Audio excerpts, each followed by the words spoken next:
Here's a solution to a problem that we have. Because I don't want to just be a person complaining. But if you get falsely arrested, right? You get falsely arrested. You get your case thrown out. Now you go and turn around to sue the city for the false arrest, right? You have a witness, whether you have a witness or not, whatever reason it got thrown out. When you're speaking to an attorney will come to you with a settlement amount. When the attorney comes to you for a settlement amount, it's some bullshit amount of money, right? Like they didn't just take all this time from you and traumatize you, right? In order for you to get more money for your settlement, literally, I'm putting ice pack on my head because my brain is overheated. Um, they will say to you, well, we can get you more money if when you got falsely arrested, did they take you to the hospital? When you went to the hospital, did they do a urinalysis? First of all, what? Okay. I honestly I can't remember, but because I was literally going through enough trauma to be not focusing on something like that. But in order for you to get more money, they're saying that you have to prove that you had a piss test in the hospital and you didn't have any alcohol or drugs in your system. You didn't do nothing wrong, but you have to prove that you weren't intoxicated. Whether you were intoxicated or not, you were falsely arrested. This needs to change because if I have to prove that I was sober when I was falsely arrested, I would like every single one that was involved in that false arrest. Because if they didn't, they took me to the hospital. Everybody that was involved in that false arrest better take their asses. The New York City needs to take their asses, write it, go random drug test their asses, and make them have a random piss test. If they don't have a problem, because they used to make it where they wanted to make it where for you to get like any kind of government assistance or anything like that, that they wanted you to get a piss test. And if you weren't on anything or whatever the case may be, then you could get assistance. But yet simultaneously saying that people that drink and that smoke, they have that's a medical condition that's covered by your insurance. Same with cigarettes. So so now what's to say that what's to make them what's going to stop them from saying, oh well, if you smoke cigarettes it's a health condition, but you were smoking cigarettes, you had nicotine in your system, and your mood was altered, blah blah blah. So no, we're gonna give you less of amount of money for something that we did because you do this and that. Meanwhile, they don't know that they have a bunch of cokeheads, weed heads, alcoholics, abusers working for them. They do know, but they're covering it up because they're not getting randomly drug tested unless they shoot somebody. Matter of fact, they probably aren't even getting randomly drug tested when they shoot somebody. They just force them to go to therapy. So no, there's no process in place to check and see if these people that have guns, that they gave guns, are walking around high, drunk, zooted up on coke, putting their hands on people, itching like they can't like a bunch of minions, like a bunch of skin fiends. Like I won't even say skin fiends because that I don't even. They just act like they can't. They can't live without putting their hands on you.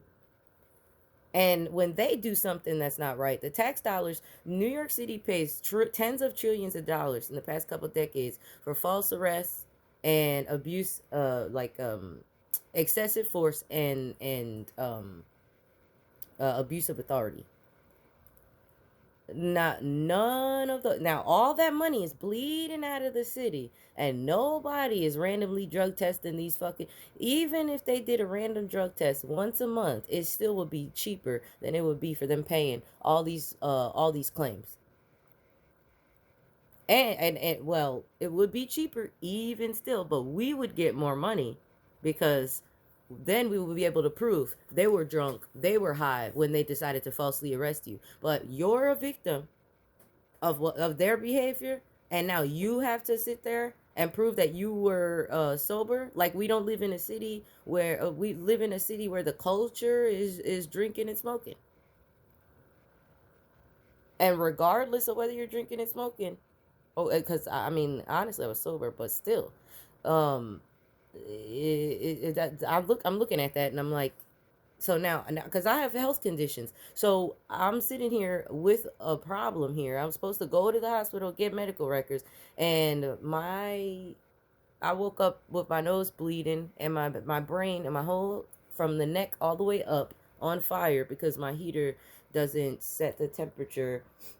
If you can't set the temperature, once you turn it on, it's just on. It stays on. If you go to sleep like that, you better open that window or you might not wake up. And if you go to make a complaint with the city says you can only make overheat complaints in the summertime, when to say that your air conditioner is not working. But if you're like me, who lives in a place where your air conditioner and your heater is all in one, and your heater is just constantly, project heat that we talk about, you got project heat. Oh well, you die of heat exhaustion in the middle of brick ass 10-degree at night weather, and the city is approving that. And you live in a building with people with disabilities and elderly people. So we're supposed to have much more controlled temperatures and air quality, stuff like that. They don't care. They don't care. It's either you freeze, and then even if you turn it off and you leave it cold, and you're freezing now, so you can freeze and you can die of heat exhaustion.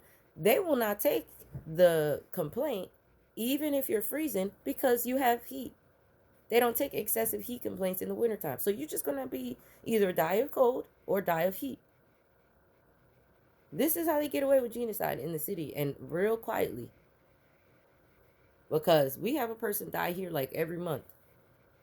Every month. It's like a revolving door of tenants in this building because of these issues.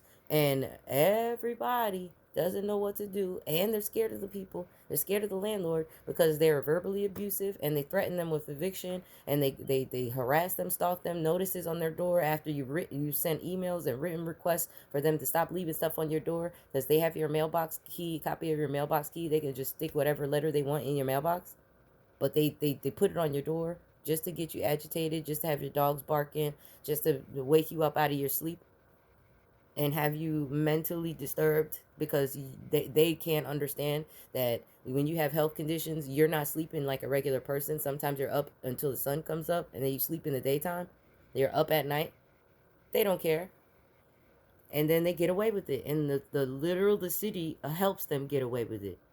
So when we're talking about organized crime, we're talking about adult protective services is involved in it. NYCHA is involved in it. HPD is involved in it. Housing Preservation and Development is involved with it. Who else? HUD is involved in it. Health and Hospitals Corporation is involved in it. Sky Marin Management is involved with it. And the development company that her mother has that got the funding to build this building is involved in it. And this is not her first building. They have I checked, I did the research online. They have all different types of apartment buildings. And the city just keeps giving them money, keeps giving them money. If you look at this company on Google Maps, every single building, if you look up the company and look up the buildings that they have on Sky Marin Management, look at all the buildings that they have, and then look at the address of those buildings on Google Maps and look at the reviews of the building. The lady is a literal tyrant minion. A literal tyrant minion, but the city just keeps giving her and her mother and her brother more money to build stuff. And she became a lawyer just so she could break the law because she's an attorney. She's an attorney with her own attorneys. That's how corrupt and fucked up this lady is. And then they broke my HIPAA rights because they don't have no ethics training. They don't have any kind of empathy training, no ethics training, and they don't have any training to deal with people with disabilities. But yet they get my medical file and then they get my financial records. And you telling me that they're not committing financial crimes? When her brother called me up on Easter Sunday while I'm out of state in Georgia, asking me what type of medication asking me if he could have some of my pain medication. How the fuck do you know that I take pain medication? Where did you get, why are you in my medical files? And how do you have the caucasity to call me up on a holiday asking me for drugs for your friend who got hit by a car because the hospital wouldn't give him any drugs.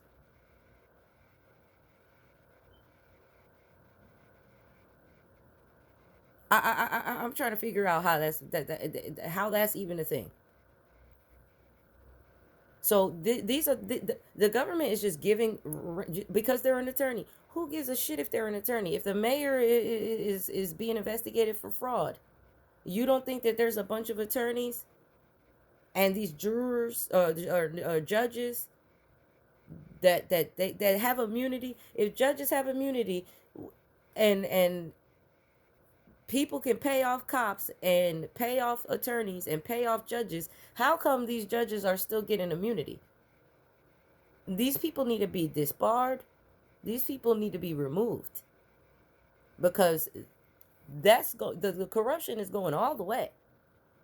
Don't just take the mayor, take all the people that are involved in the court process of the people's lives that they drag in and out of court, housing court, and threaten to be evicted, and has a cop stalking and harassing them, and making false police reports saying that like you're unhinged and stuff like this because you put your music on and you might be having a few drinks and you're just sitting there just trying to decompress from the stress that you deal with these people.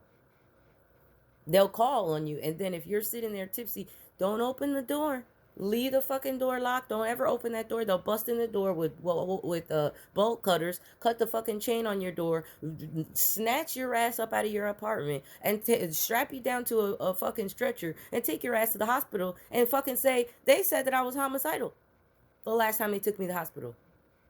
Fucking I said homicidal. I wish I was. Maybe then shit will be getting done in this motherfucker. Maybe because I'm too busy trying to make sure my brain doesn't fucking explode from your lack of maintenance and your fucking constant harassment and half-ass doing your job. The lady became an attorney just so she could break the law so that people don't notice what she's doing. And I don't even know what to say about her brother, but I know that he called me on Easter talking about, and then when one of my, she called me down, I guess to like clean up the mess because I don't know how she found out. I don't know if they were just trying to set me up together or what the case may be. They try to say I was like selling my medication, selling drugs like that. Because then she called me down to the office and she's like, "Oh, I heard from a tenant that you've been selling drugs." Mind you, we have cameras in our building, so they constantly are stalking the cameras. And if you get like, I had two friends that used to come over, one every once in a while. They would come for dinner and just hang out, have some wine or whatever. During that week, she calls me down and says, "Oh, well, I heard you were selling drugs." I'm like, "I'm a police officer. Why the hell would I be selling drugs?" She's like, "What?" I'm like, "Oh, well, while you were going through my file, maybe you should have looked that up. Maybe you're accusing me of selling drugs because over the holiday when you were trying to evict me because you keep putting notices on my door, you keep putting things on my door instead of emailing me or putting it in my mailbox. I didn't get any notices that you were giving me because I was out of the city. So while you were making court action against me to evict me, I'm on holiday. And while I'm on holiday, your brother's calling me, asking me about my pain medication that I don't even know who let him into my medical files. But how is he in my medical files knowing that I take pain medication? And why is he calling me asking me for it? For his friend. Whether it was for him or his friend, why is he doing that? As soon as I said that, she was mortified. Mortified because, oh, I do have the credentials. Now imagine if I didn't have the fucking credentials. What they're doing to people. And her pill popping brother is sitting over there. Her and her pill popping brother sitting over there breaking HIPAA rights and harassing, calling you. He called me 3 times on Easter asking me for drugs. I went the fuck off on him. I went off. I was going the hell off. I'm like, this guy is fucking schmuck calling me about fucking pills. Take your ass to your own doctor. You know you got insurance. Don't act like you and don't act like the city won't take you without insurance. The city will take you to the hospital without insurance. If he really got run over by a car, I think that they would have at least prescribed him Tylenol 3, something. And if you don't have that, take your ass and go get you some vodka and drink yourself till you're numb. Don't call me asking me for no fucking pills. I'm not giving you nothing. Anyway, that's about as much time as I have. But yeah, problem, corruption, crime,